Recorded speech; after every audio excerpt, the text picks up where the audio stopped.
ಅತಿ ಹೆಚ್ಚು BPL card ಇರೋದು ನಮ್ಮ ಕರ್ನಾಟಕದಲ್ಲೇ ರೀ, 85%. ಉಳಿದ ಗುಜರಾತ್, ಆಮೇಲೆ ತಮಿಳ್ನಾಡು, ಡ್ಯಾಶ್ ಕೇರಳ 60%, 62%, ಮ್ಯಾಕ್ಸಿಮಮ್ 70%. ಇರಲಿ, ಈ ವಿಚಾರವನ್ನು ಯಾಕೆ ಗಮನಕ್ಕೆ ತರ್ತಾ ಇದ್ದೀವಿ ಅಂತ ಹೇಳಿದ್ರೆ, ಸಿದ್ದರಾಮಯ್ಯ ಈಗಲೂ ಕೂಡ ದುಡ್ಡನ್ನು ಸಂಗ್ರಹ ಮಾಡೋದಕ್ಕೆ ಬೇರೆ ಬೇರೆ ಜಾಸ್ತಿ ಮಾಡಿದ್ದೀರಿ. ಅದಾದ ನಂತರ ಕೂಡ ನಿಮಗೆ ಫ್ರೀಯನ್ನು ಹೇಳ್ದಂಗೆ ಕೊಡೋಕ್ಕಾಗೋದಿಲ್ಲ ಅಂತಂದರೆ ಏನಪ್ಪ ಇದು ಅಂತ ಅನಿಸ್ಬಿಡುತ್ತೆ. ಇನ್ನು ಕಾಂಗ್ರೆಸ್ ಅಕ್ರಮಗಳ ವಿರುದ್ಧ BJP ಅತೃಪ್ತ ಶಾಸಕರು ಸಮರ ಸಾರಿದ್ದಾರೆ. ಆದ್ದರಿಂದ ಮುಡಾ ಬಳಿಕ ಮತ್ತೊಂದು ಪಾದಯಾತ್ರೆ ನಡೆಯೋದು ಫಿಕ್ಸ್ ಆಗಿದೆ. ಸೆಪ್ಟೆಂಬರ್ 17ಕ್ಕೆ ವಾಲ್ಮೀಕಿ ಹಗರಣ ವಿಚಾರದಲ್ಲಿ ಪಾದಯಾತ್ರೆ ಮಾಡ್ತೇವೆ ಅಂತ ಮಾಜಿ ಸಂಸದ ಪ್ರತಾಪ್ ಸಿಂಹ ಹೇಳಿದ್ದಾರೆ. ಅಲ್ಲದೆ ಬೆಳಗಾವಿಯಲ್ಲಿ ಬಂಡಾಯಗಾರರ ಸಭೆ ನಡೆದಿಲ್ಲ ಅಂತ ತೇಪೆ ಹಚ್ಚಿದ್ದಾರೆ. ಇದೇ ಪ್ರತಾಪ್ ಸಿಂಹ ಅವರು ಮೊನ್ನೆ ರಮೇಶ್ ಜಾರಕಿಹೊಳಿ ಮತ್ತು ಬಸನಗೌಡ ಪಾಟೀಲ್ ಯತ್ನಾಳ್ ಭೇಟಿಯಾದಾಗ ನಮ್ಮದು ಭಿನ್ನಮತ ಅಲ್ಲ ಅಂತ ಹೇಳ್ತಾ ಇದ್ರು, ಭಿನ್ನಮತ ಅಲ್ಲ ಅಂತ ಹೇಳಿ. ಆಮೇಲೆ ಈ ಮೀಟಿಂಗ್ ನಡೀತಲ್ಲ, ಮೀಟಿಂಗೆಲ್ಲ ಓಪನ್ ಆಗಿ ಹೇಳಿದರು ವಿಜಯೇಂದ್ರ ಬೇಡ ಅನ್ನೋ ರೀತಿಯಲ್ಲಿ ಮಾತಾಡ್ತಾ ಇದ್ದಾರೆ. ವಿಜಯೇಂದ್ರ ಬೇಡ ಅನ್ನೋ ರೀತಿಯಲ್ಲಿ ಮಾತಾಡ್ತಾ ಇದ್ದಾರೆ. ಯಾವ ಸಿದ್ದರಾಮಯ್ಯನವ್ರನ್ನ ಕೆಳಗಿಳಿಸೋಕೆ ಇವರು ಹೋರಾಟ ಮಾಡಿದ್ರು, ಈಗ ಇವರೆಲ್ಲ ಸರಿ ಇಲ್ಲ. ಫಸ್ಟ್ ಆಫ್ ಆಲ್ ಬನ್ನಿ ಏನು ಹೇಳಿದ್ದಾರೆ ಕೇಳಿಸ್ಕೊಳ್ಳಿ. ಇದರಲ್ಲಿ ಪ್ರತಿಯೊಬ್ಬರಿಗೂ BJPಯ ಬ್ಯಾನರ್ ಬಂಟಿಂಗ್ ಕಟ್ಟುವ ಕಾರ್ಯಕರ್ತನಿಂದ ಅಧ್ಯಕ್ಷರಾದಿಯಾಗಿ ಪ್ರತಿಯೊಬ್ಬರಿಗೂ ಕೂಡ ಮುಕ್ತ ಆಹ್ವಾನ ಇದ್ದೇ ಇರುತ್ತದು. ನಾನು ಅಂದ್ಕೊಂಡಿದ್ದೀನಿ ಖಂಡಿತ ಮುಕ್ತ ಆಹ್ವಾನ ಕೊಡ್ತಾರೆ.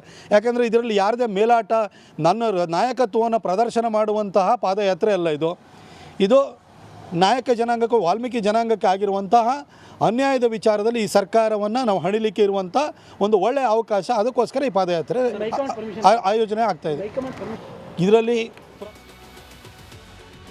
ಏನು ರೀ ಪ್ರತಾಪ್ ಸಿಂಹ ಅವರೇ, ನೀವು ಹೇಳ್ತೀರಿ ಎಲ್ರಿಗೂ ಆಹ್ವಾನ ಕೊಡ್ತೀವಿ, ಎಲ್ಲರೂ ಬರ್ತಾರೆ, ಯಾರನ್ನು ಪ್ರದರ್ಶನ ಮಾಡೋದಕ್ಕಿಲ್ಲ. ಪಾದಯಾತ್ರೆಗೆ ಯಾಕೆ ಬಂದಿಲ್ಲ? ಬಸನಗೌಡ ಪಾಟೀಲ್ ಯತ್ನಾಳ್ ಯಾಕೆ ಬಂದಿಲ್ಲ? ಬರಬೇಕಿತ್ತು ಅಂತ ಹೇಳಿ ನೋಡೋಣ. ಬಸನಗೌಡ ಪಾಟೀಲ್ ಯತ್ನಾಳ್ ಬಂದಿಲ್ಲ ಪಾದಯಾತ್ರೆಗೆ, ಹಾಗಾಗಿ ಅವರು ಪಕ್ಷದ ಜೊತೆ ವಿರುದ್ಧ ಇದ್ದಾರೆ. ಧೈರ್ಯ ಇದೆ ನಿಮ್ಗೆ ಹೇಳೋಕ್ಕೆ? ಇಲ್ಲ.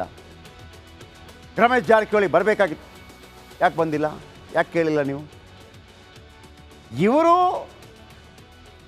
ವಿಜೇಂದ್ರ ಅವರ ಮೇಲೆ ಅಸಮಾಧಾನ, ಯಡಿಯೂರಪ್ಪನವ್ರ ಮೇಲೆ ಅಸಮಾಧಾನ, ಇನ್ನು ಕೆಲವರಿಗೆ ಅಸಮಾಧಾನ, ಎಲ್ಲಿ ಸಂತೋಷನ್ ಟೀಮ್ಗೆ ಅಸಮಾಧಾನ, ಎಲ್ಲಿ ವಿಜೇಂದ್ರ ದೊಡ್ಡ ನಾಯಕರಾಗಿಬಿಡ್ತಾರೆ ಅನ್ನೋ ಕಾರಣಕ್ಕಾಗಿ ಅವ್ರು ಬಂದಿಲ್ಲ. ಹಾಗಿದ್ರೆ ನಾಳಿದ್ದಕ್ಕೆ ವಿಜೇಂದ್ರ ಹೋಗ್ತಾರಾ? ಹೇಳ್ಬಿಡಿ ನೋಡೋಣ. ಪಾದಯಾತ್ರೆಗೆ ವಿಜೇಂದ್ರ ಹೋಗ್ತಾರಾ? ಓಕೆ, ಕನ್ನಡ ಸಿನಿಮಾ ರಂಗ ಒಂದು ರೀತಿಯಲ್ಲಿ ಅಧೋಗತಿಯತ್ತ ಸಾಗ್ತಾ ಇದೆ, ಸಾಗಬಾರ್ದಾಗಿತ್ತು. ಹಾಗಂತ ದರ್ಶನ್ ಕಾರಣ ಅಂತಲ್ಲ. ದರ್ಶನ್ ಅವರ ಈ ಕೇಸ್ ಆಗೋದಕ್ಕಿಂತ ಮೊದಲೇ ಎಲ್ಲ ಮೀಡಿಯಾಗಳು ಸಿನಿಮಾಗಳಿಗೆ, ಥಿಯೇಟ್ರ್ಗಳಿಗೆ ಜನ ಬರ್ತಾ ಇಲ್ಲ ಅಂತ ಸ್ಟೋರಿ ಮಾಡ್ತಾಯಿದ್ರು. ಆಗ ಸಿನಿಮಾದವರು ಕೂಡ ಜನರನ್ನು ಮುದ್ದಲಿಸ್ತಾಯಿದ್ರು. ನೋಡಿ, ಮಲಯಾಳಂ ನೋಡ್ತಾರೆ OTTಯಲ್ಲಿ, ತೆಲುಗು ನೋಡ್ತಾರೆ, ತಮಿಳು ನೋಡ್ತಾರೆ, ಕನ್ನಡದಲ್ಲಿ ನೋಡಿ, ಕನ್ನಡದಲ್ಲಿ ಯಾಕೆ ನೋಡಲ್ಲ ಅಂತೇಳಿ. ನಿಜ, ಒಳ್ಳೆಯ ಸಿನಿಮಾ ಆದರೆ ಖಂಡಿತವಾಗ್ಲೂ ನೋಡಬೇಕು. ಇವತ್ತೊಂದು ಪೂಜೆಯನ್ನು ಹಮ್ಮಿಕೊಳ್ಳಲಾಗಿತ್ತು. ಅದಕ್ಕಿಂತ ಮೊದಲು ಏನು ಅಂದ್ಕೊಂಡಿದ್ರು, ಎಲ್ರಿಗೂ ಮಾಹಿತಿಗಳು ಹೋದಾಗ ಇದರ ಬಗ್ಗೆ ವಿಚಾರ ಸಂಕಿರಣ ಆಗುತ್ತೆ. ಯಾವ ರೀತಿ ನಾವು ಅಪ್ಡೇಟ್ ಆಗಬೇಕು, ಯಾವ ರೀತಿ ಹೊಸ ರೀತಿಯ ಸಿನಿಮಾಗಳನ್ನು ಕೊಡಬೇಕು. ಹಾಗಂತ ನಾವು ಕೊಟ್ಟಿಲ್ಲ ಅಂತಲ್ಲ, KGF ಕೊಟ್ಟಿದ್ದೀವಿ, ಕಾಂತಾರ ಕೊಟ್ಟಿದ್ದೀವಿ, ಕೊಟ್ಟಿಲ್ಲ ಅಂತಲ್ಲ. ಆದರೆ ನಿರಂತರ ಹೊಸ ಪ್ರಯೋಗಗಳಿದೆಯಲ್ಲ ಅಂತೇಳಿ ನಾವು ಅಂದ್ಕೊಂಡ್ವಿ. ಸಿನಿಮಾ ರಂಗದವರು ಅಂತಂದರೆ ಯಾರು? ಈಗ ಜನಸಾಮಾನ್ಯರು ಸಿನಿಮಾ ರಂಗದವರಲ್ಲ, ಅವರು ಸಿನಿಮಾ ನೋಡೋರು. ಸಿನಿಮಾ ರಂಗದವರು ಅಂದರೆ ಯಾರು? ಎಲ್ಲ ಸಿನಿಮಾಕ್ಕೆ ಸಂಬಂಧಪಟ್ಟ ನಟರು ಮುಖ್ಯವಾಗಿ ಬರ್ತಾರೆ. ನಟ, ನಿರ್ದೇಶಕ, ನಿರ್ಮಾಪಕ, dance master, technician, dash dash dash dash. ಆ ಪೂಜೆಗೆ ಅವರೆಲ್ಲ ಬರಬೇಕಾಗಿತ್ತಲ್ಲ. ಸಿನಿಮಾ ನೀವು ನೋಡೋದಿಲ್ಲ ಅಂತ ನಮ್ಮನ್ನು ಆರೋಪ ಮಾಡುವಂಥ ಈ ಸಿನಿಮಾ ಮಂದಿ ಈ ಪೂಜೆಗೆ ಬರಲಿಲ್ಲ. ಒಂದು 4-5 ಜನ ಇದ್ದರು, ಇಲ್ಲ ಅಂತಲ್ಲ.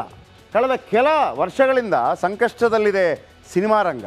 ಸೊ ಹಾಗಾಗಿ ಸೂಪರ್ ಹಿಟ್ ಸಿನಿಮಾ ಬರ್ತಾ ಇಲ್ಲ, ಥಿಯೇಟ್ರಿಗೆ ಜನ ಬರ್ತಾ ಇಲ್ಲ, ಸಂಕಷ್ಟದಲ್ಲಿ ನಿರ್ಮಾಪಕರು ಸಿಲುಕಿದ್ದಾರೆ. ಹೀಗಾಗಿ ಇಂದು ಎಲ್ಲರ ಒಳಿತಿಗಾಗಿ ಪೂಜೆ ನೆರವೇರಿಸಲಾಗಿದೆ. ಪೂಜೆನೂ ನಡೆಯಿತು. ಆದರೆ ಒಂದು ದುಃಖ ಇದೆ. ಪ್ರತಿ ಸಲ ಪ್ರೇಕ್ಷಕರನ್ನು ದೂರುವಂತಹ ಚಿತ್ರರಂಗದವರು ಈಗ ನಾವು ಯಾರನ್ನು ದೂರಬೇಕು, ನೀವು ಯಾಕೆ ಬಂದಿಲ್ಲ ಅಂತ. ಈ ಸ್ಟೋರಿ ನೋಡಿ.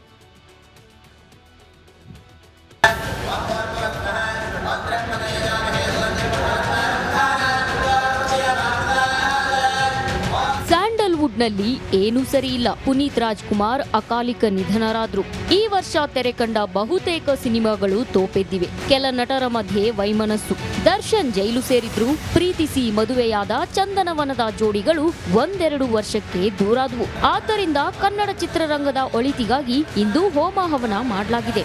ನಮ್ಮ ಸನಾತನ ಧರ್ಮದಲ್ಲಿ ನಂಬಿಕೆ ಇರೋರಿಗೆ ಒತ್ತಿ ಹೇಳ್ತೀನಿ, ಸನಾತನ ಧರ್ಮದಲ್ಲಿ ನಂಬಿಕೆ ಇದ್ದವ್ರಿಗೆ ಒಂದು ಪೂಜಾ ಮುಖೇನ ಆಗಬೇಕು ಅನ್ನೋದು ಪದ್ಧತಿ. ತಲೆಮಾರಿನ ರಾಜ್ಕುಮಾರ್ ಅವ್ರ ಕಾಲದಿಂದ ಎಲ್ಲರ ಕಾಲದಿಂದ ನಡ್ಕೊಂಡ್ ಬಂದಿರೋಂಥದ್ದು. ಅದನ್ನ ಇವತ್ತು ಎಲ್ಲರೂ ನಿಂತು ಇವತ್ತು ಬಹಳ ವಿಶೇಷ ಪೂಜೆ ಮಾಡಿದ್ದಾರೆ. ಕಷ್ಟ ಆಗಲಿ ಸುಖ ಆಗಲಿ ಯಾವುದೇ ಒಂದು ನಿರೀಕ್ಷೆ ಆಗಲಿ ದೇವರಿಗೆ ಒಪ್ಪಿಸುವಂಥದ್ದು ನಮ್ಮ ನಿಯಮ. ಇವತ್ತೂ ಕೂಡ ಅಲ್ಲಾಗ್ತಾ ಇರೋವಂಥದ್ದು ಅಂತೆ. ಹಿಂಗಾಗಿದೆ, ನೀನು ಒಪ್ಪಿಸ್ಕೊಳಪ್ಪ, ಒಂದು ಒಳ್ಳೇದು ಮಾಡು ಅಂತ ಅನ್ನೋವಂಥದ್ದು. ಸ್ಯಾಂಡಲ್ವುಡ್ ಅಭಿವೃದ್ಧಿ, ಶಾಂತಿ, ನೆಮ್ಮದಿಗಾಗಿ ಗಣಹೋಮ, ಆಶ್ಲೇಷ ಬಲಿ, ಮೃತ್ಯುಂಜಯ ಹೋಮ, ಸರ್ಪಶಾಂತಿ, ನಾಗದೇವರ ವಿಶೇಷ ಪೂಜೆ ನೆರವೇರಿಸಲಾಯಿತು. ಹಿರಿಯ ನಟ ದೊಡ್ಡಣ್ಣ ಹಾಗೂ ನಿರ್ಮಾಪಕ ರಾಕ್ಲೈನ್ ವೆಂಕಟೇಶ್ಗೆ ನಾಗದರ್ಶಕ ಮಹತ್ವದ ಪ್ರಶ್ನೆ ಕೇಳಿದೆ. ನಿಮ್ಮಲ್ಲಿ ಒಗ್ಗಟ್ಟು ಉಂಟಾ? ಇಷ್ಟು ಮಾಡಿದ್ರೂ ಎಲ್ಲರೂ ಒಟ್ಟಾಗಿ ಸೇರಿಲ್ಲ. ನನ್ನನ್ನು ಭಯಪಟ್ಟು ಪೂಜಿಸಬೇಡಿ, ಪ್ರೀತಿಯಿಂದ ಗೆಲ್ಲಿ ಎಂದು ಪ್ರಶ್ನಿಸಿದೆ. ಫ್ಯೂ ಸೆಕೆಂಡ್ಸ್ ಒಂಚೂರು ಮೈ ಮೇಲೆ ಬಂದಂಗ ಆಗತ್ತೆ. ಅದು ದೇವ್ರ ಪೂಜೆ ಮಾಡುವಾಗ ಆ ಥರ ಆಗತ್ತೆ ನನಗೆ. ಇದು ಮೊದಲೇ ಸಲ ಅಲ್ಲ, ಮೊದಲಿಂದಲೂ ಆಗತ್ತೆ ನನಗೆ. ದೇವಿ ಪೂಜೆ ಮಾಡುವಾಗ, ದೇವಸ್ಥಾನಗಳಲ್ಲಿ ಅಥವಾ ಮನೆಯಲ್ಲಿ ದೊಡ್ಡ ಪೂಜೆ ಮಾಡುವಾಗ ಆ ಥರ ಮೈ ಮೇಲೆ ಬರುತ್ತೆ ನನಗೆ. ಸೊ ಅದೇ ಥರ ಇಲ್ಲಿ ಆಶ್ಲೇಷ ಬಲಿ ಮಾಡುವಾಗ ನನಗೆ ಒಂಚೂರು ಮೈ ಮೇಲೆ ಬಂದಾಗ ಆಯಿತು. ಅದು ಫ್ಯೂ ಸೆಕೆಂಡ್ಸ್ ಮಾತ್ರ, ಯಾಕಂದರೆ ಮೊದಲು ತುಂಬ ಹೊತ್ತು ಬರ್ತಾ ಇತ್ತು, ನನಗೆ ತಡ್ಕೊಳಕ್ಕೆ ಆಗ್ತಾ ಇರಲಿಲ್ಲ. ಆದ್ರಿಂದ ಈಗ ನಾನು ದೇವ್ರ ಹತ್ರ ಬೇಡ್ಕೊಂಡಿದ್ದೀನಿ, ಅಷ್ಟು ಹೊತ್ತು ಬರೋದು ನನಗೆ ತುಂಬ ವೈಬ್ರೇಷನ್ ಬಂದರೆ ತಡ್ಕೊಳಕ್ಕಾಗಲ್ಲ ಅಂತ. ಸೊ ಹಾಗಾಗಿ ಒಂದು ಸ್ವಲ್ಪ ಸೆಕೆಂಡ್ಸ್ ಬಂದು ಹೋಯಿತು. ಈ ನಾಗದರ್ಶನದ ವೇಳೆ ಹಿರಿಯ ನಟಿ ಜ್ಯೋತಿ ಮೈ ಮೇಲೆ ದೇವರು ಬಂದ ಘಟನೆಯೂ ನಡೆದಿದೆ. ಕೂಡಲೇ ಇತರೆ ಕಲಾವಿದರು ನಟಿ ಜ್ಯೋತಿ ಅವರನ್ನ ಹಿಡಿದುಕೊಂಡ್ರು. ಒಳ್ಳೆ ಪೂಜೆ ಮಾಡಿಕೊಟ್ರು. ಅಂದ್ಕೊಂಡಂಗೆ ನಾವು ಆಸೆ ಪಟ್ಟಂಥ ಒಂದು ಚಿತ್ರರಂಗದ ಒಂದು ಎಲ್ಲರನ್ನು ಇಡೀ ಚಿತ್ರೋದ್ಯಮ ಭಾಗವಹಿಸಿದ್ದು ತುಂಬ ಸಂತೋಷ ಆಯಿತು. ಪೂಜೆಯಲ್ಲಿ ಭಾಗಿಯಾದ ಅಭಿಷೇಕ್, ಅಂಬರೀಶ್, ಚಿಕ್ಕಣ್ಣ, ಧನ್ವೀರ್ ಸೇರಿದಂತೆ ಹಲವರು ಪರಪ್ಪನ ಅಗ್ರಹಾರದಲ್ಲಿರೋ ದರ್ಶನ್ನ ನೋಡಲು ಹೋದ್ರು. ಕೈಯಲ್ಲಿ ಒಂದು ಪೊಟ್ಟಣ ಹಿಡಿದು ಬಂದಿದ್ದು, ಇದರಲ್ಲಿ ಪೂಜೆ ಮಾಡಿದ ಪ್ರಸಾದ ಇತ್ತ ಅನ್ನೋ ಪ್ರಶ್ನೆ ಎದುರಾಗಿದೆ. ವೀರೇಶ್ ಜತೆ ನವೀನ್ ಶೆಟ್ಟಿ, ರಿಪಬ್ಲಿಕ್ ಕನ್ನಡ. ಕೊನೆಗೆ ಹೇಳೋದಿಷ್ಟೇ, ದೇವರೇ ಒಳ್ಳೇದು ಮಾಡಪ್ಪ, ದೇವರೇ ಒಳ್ಳೇದು ಮಾಡಪ್ಪ.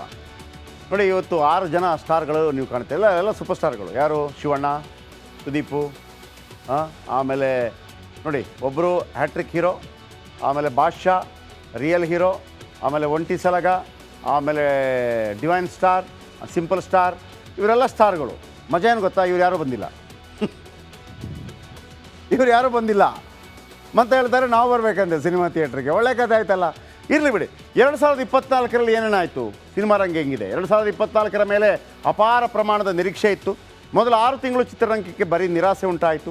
ಮೊದಲ 20 ವಾರದಲ್ಲಿ 100 ಸಿನಿಮಾ ರಿಲೀಸ್ ಆಯಿತು. ಕರ್ನಾಟಕ ದಮನಕ ಬಿಟ್ಟರೆ 1 ಸ್ಟಾರ್ ಚಿತ್ರ ಕೂಡ ಬರಲಿಲ್ಲ. ಆದರೆ ಬಹುತೇಕ ಸಿನಿಮಾಗಳು ತೋಪೆದ್ದು ಹೋದು. ಹಾಗಂತ ಒಳ್ಳೆಯ ಸಿನಿಮಾಗಳು ಬಂದಿಲ್ಲ ಅಂತಿಲ್ಲ. ಚಿಕ್ಕಣ್ಣ ನಟನೆ ಉಪಾಧ್ಯಕ್ಷ ಚಿತ್ರ ಹಿಟ್ಟಾಯಿತು.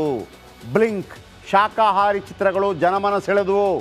ಆದರೆ 2 ಚಿತ್ರ ಕಮರ್ಷಿಯಲ್ ಆಗಿ, ಅಂದರೆ ದುಡ್ಡು ಮಾಡಲಿಲ್ಲ. 2 ಚಿತ್ರಗಳನ್ನು ಜನ OTTಯಲ್ಲಿ ನೋಡಿ ಖುಷಿಪಟ್ಟರು. ಇನ್ನೇನಿದ್ರು ದ್ವಿತೀಯಾರ್ಧದ ಮೇಲೆ ನಿರೀಕ್ಷೆ. ದ್ವಿತೀಯಾರ್ಧದಲ್ಲಿ ಬಂತು ಭೀಮಾ, ಹಿಟ್ಟಾಗಿದೆ, ಸಖತ್ ಹಿಟ್ಟಾಗಿದೆ. ಧ್ರುವ ಸರ್ಜಾ ನಟನೆ ಮಾರ್ಟಿನ್ ಮೇಲೆ ಅಪಾರ ನಿರೀಕ್ಷೆ ಇದೆ. KD ಮೇಲೆ ನಿರೀಕ್ಷೆ ಇದೆ. ಸುದೀಪ್ ಅವರ ಮ್ಯಾಕ್ಸ್ ಮೇಲೆ ಬೆಟ್ಟದಷ್ಟು ನಿರೀಕ್ಷೆ ಇದೆ. ಉಪಿ ನಿರ್ದೇಶನದ UI ಅಬ್ಬರಿಸಬೇಕಿದೆ. ಶಿವಣ್ಣನ ಭೈರತಿ ರಣಗಲ್ ದೊಡ್ಡ ಹಿಟ್ ಆಗಬೇಕಿದೆ. ಶ್ರೀಮುರಳಿಯ ಬಘೀರ ಚಿತ್ರ ಸಾಕಷ್ಟು ನಿರೀಕ್ಷೆ ಹುಟ್ಟಿಸಿದೆ. ಸಿನಿಮಾಗಳು ರೆಡಿ ಇದೆ. ಜನ ಬರಬೇಕು ಅಂತಂದರೆ ನೀವು ಕೂಡ ಬರುವಂಗೆ ಆಗಬೇಕು.